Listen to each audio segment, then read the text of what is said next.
Guys, कैसे हैं आप सभी। मैं आशा करता हूं आप सब ठीक होंगे। पिछले वीडियो में हम लोग साइंस में जब हम लोग फिजिक्स की बात कर रहे थे तो हम लोग फिजिक्स के प्रकार के बारे में पढ़े थे और उनकी राशि के बारे में जाने थे। ठीक है, तो अगर आप वो नहीं देखें तो आप डिस्क्रिप्शन बॉक्स चेक कीजिएगा, जिसमें आपको प्लेलिस्ट साइंस का में मिल जाएगा। ठीक है, तो उसमें जाकर देख सकते हैं आप। ठीक है, तो चलिए हम लोग आज का लेसन को चालू करते हैं। तो आज के लेसन में हमने क्या क्या जानना है कि जितना भी राशियां हैं, भौतिक राशि जैसे लंबाई, चौड़ाई, द्रव्यमान, इस सभी का हम लोग परिभाषा जानने वाले हैं। चलिए बिना देखिए वीडियो को शुरू करते हैं।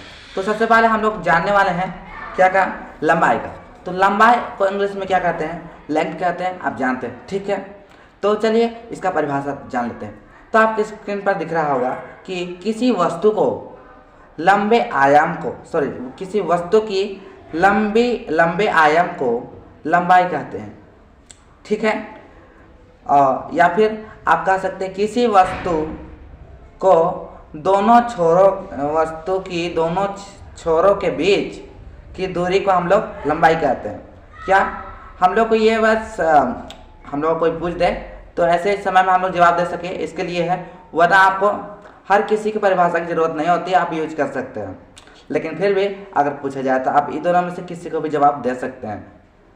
पहला है किसी वस्तु की लंबे आयाम को हम लोग लंबाई कहते हैं, या फिर किसी वस्तु की दोनों छोरों के बीच की दूरी को हम लोग लंबाई कहते हैं। ठीक है, अब आते हैं दूरी पे। तो दूरी का इंग्लिश क्या होता है, डिस्टेंस। तो डिस्टेंस का परिभाषा क्या होगा, किसी वस्तु द्वारा तय किया गया कुल लंबाई को हम लोग दूरी कहते हैं। ठीक है, किसी वस्तु द्वारा तय किया गया कुल लंबाई को हम लोग दूरी कहते हैं। अब हम लोग बात करने वाले हैं विस्थापन की। विस्थापन को इंग्लिश में क्या कहते हैं, डिस्प्लेसमेंट कहते हैं। ठीक है, आपको स्क्रीन पर दिख रहा होगा स्पेलिंग के साथ। तो इसका होगा परिभाषा, किसी वस्तु द्वारा तय किया गया न्यूनतम दूरी को हम लोग विस्थापन कहते हैं। न्यूनतम दूरी यानी कम से कम दूरी, जिसको हम लोग शॉर्टकट दूरी बोल सकते हैं। तय किया गया शॉर्टकट दूरी, जितना हो सके शॉर्टकट हो सके। ठीक है, अब हम लोग बढ़ते हैं चाल का। तो आप विस्थापन, चाल, वेग, इस सबको तो आराम से आप लोग को बताया जाता होगा। बल का बताया जाता है, संवेग का, गति का बताया जाता है, लेकिन लंबाई, दूरी, द्रव्यमान, इस सब का नहीं बताया जाता है। ठीक है, चलिए हम लोग बात करते हैं। अब हम लोग लिए हैं विस्थापन का। तो विस्थापन का हम लोग जान गए कि किसी वस्तु द्वारा तय किया गया न्यूनतम दूरी को हम लोग विस्थापन कहते हैं। ठीक है, और अब है चाल को इंग्लिश में स्पीड बोलते हैं। ठीक है, तो इसका परिभाषा होगा, किसी वस्तु द्वारा इकाई समय में तय किया गया दूरी को हम लोग चाल कहते हैं।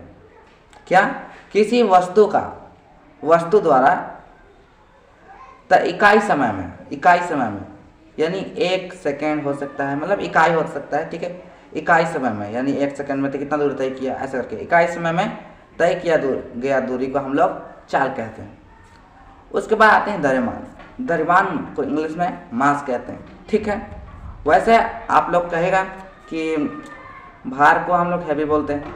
तो देखिए यहाँ पर भार का बात नहीं हो रहा है, यहाँ पर द्रव्यमान का बात हो रहा है। द्रव्यमान तो अंतर तो होगा ही, कितना भारी है, कितना द्रव्यमान है, इसका तो अंतर है।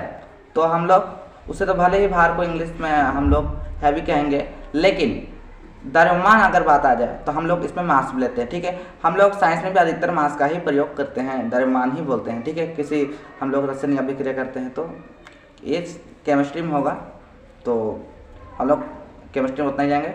हम लोग को बस द्रव्यमान का जो इंग्लिश होगा वो मास याद रखना है। और इसका जो परिभाषा होगा, किसी पदार्थ का वह मूल गुण जो पदार्थ के त्वरण का विरोध करता है, उसे हम द्रव्यमान कहते हैं। समझे, किसी पदार्थ का वह मूल गुण जो पदार्थ के त्वरण का विरोध करता है। मतलब देखिए, पदार्थ गति करती है, अगर वो हल्का है तो आप ज़्यादा दूर से फेंक पाएगा, ज़्यादा दूर जाएगा, उतना ही गति से। अगर थोड़ा भारी चीज़ को करेगा तो नहीं हो पाएगा, तो वही विरोध करेगा वो। नहीं जानते। तो वही आपको मेरा उद्देश्य है कि आपको हर चीज़ का एकदम सटीक जवाब होना चाहिए। अगर पूछ जाए तो आपको कंफ्यूज करने के लिए पूछ सकता है, परेशान करने के लिए पूछ सकता है, तो ऐसे में आप आराम से जवाब देने पाए। ठीक है, तो आप समझ गए किसी पदार्थ का वह मूल गुण जो पदार्थ के त्वरण का विरोध करता है उसे हम द्रव्यमान कहते हैं। अब आते हैं वेग पे। वेग को इंग्लिश में हम लोग कहते हैं वेलोसिटी। ठीक है, आपको स्पेलिंग दिख रहा होगा। इकाई समय में तय किया गया विस्थापन को हम लोग वेग कहते हैं। ठीक है, विस्थापन किसे कहते हैं? जो न्यूनतम दूरी होता है, वस्तु के द्वारा तय किया गया न्यूनतम दूरी को हम लोग विस्थापन कहते हैं, और इकाई समय में तय किया गया विस्थापन को हम लोग क्या कहते हैं? वेग कहते हैं। ठीक है, अब हम लोग आते हैं अब समय पे। समय का इंग्लिश तो आपको हर किसी को पता होगा, मुझे लगता है कि समय का इतना हम लोग प्रयोग करते हैं ना। समय तो हिंदी वर्ड है, लेकिन हम लोग भूले जाते हैं कि हिंदी है, एकदम टाइम है हिंदी लगता है। मतलब इसका जो इंग्लिश है, इसका इंग्लिश आप सभी को पता है, बताने की ज़रूरत नहीं है, लेकिन मैं फिर बोल देता हूँ, इसका इंग्लिश टाइम होगा। और टाइम यानी इसका जो समय होगा, मतलब उसका परिभाषा क्या होगा?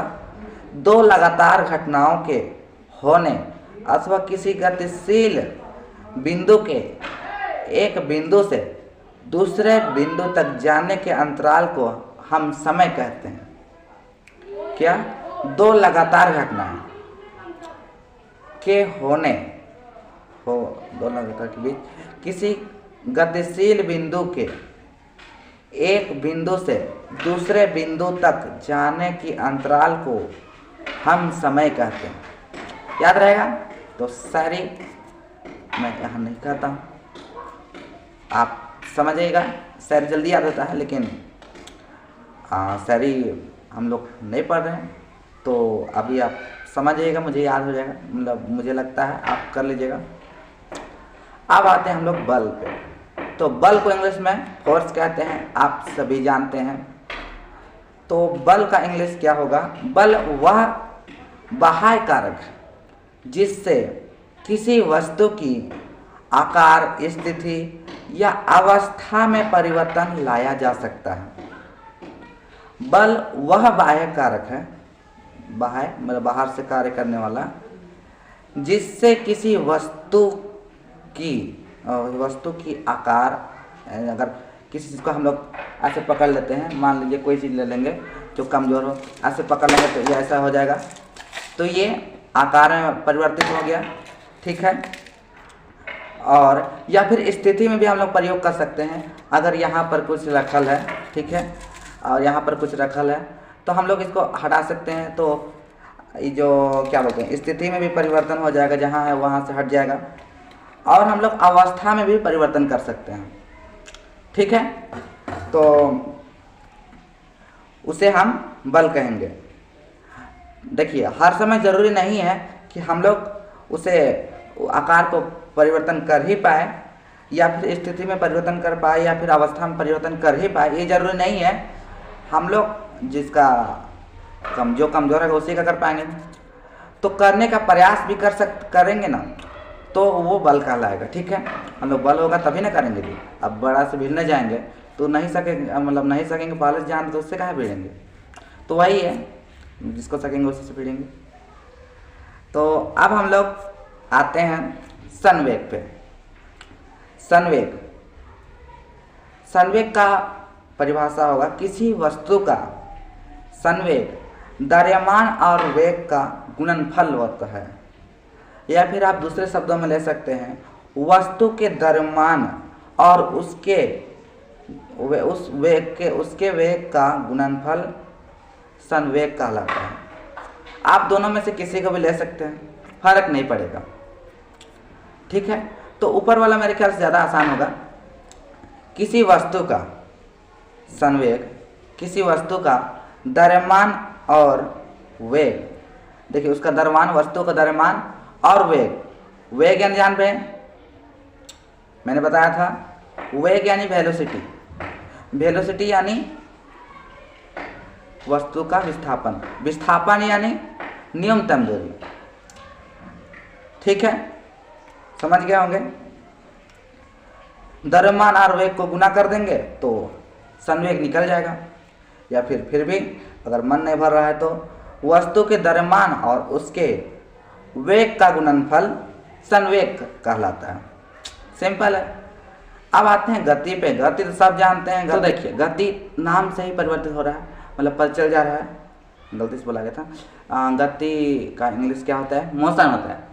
तो गति करना मतलब सिंपली कोई भी गति करना, हाथ पैर हिलाना, स्थिति में परिवर्तन करना, या फिर होना भी हो सकता है और स्थान में परिवर्तन हो जाना, वही गति कहलाता है। आप सिंपली इसका परिभाषा हम कैसे ले सकते हैं कि किसी वस्तु द्वारा समय के साथ उनके अवस्था या स्थान में परिवर्तन आना को हम लोग गति बोलते हैं।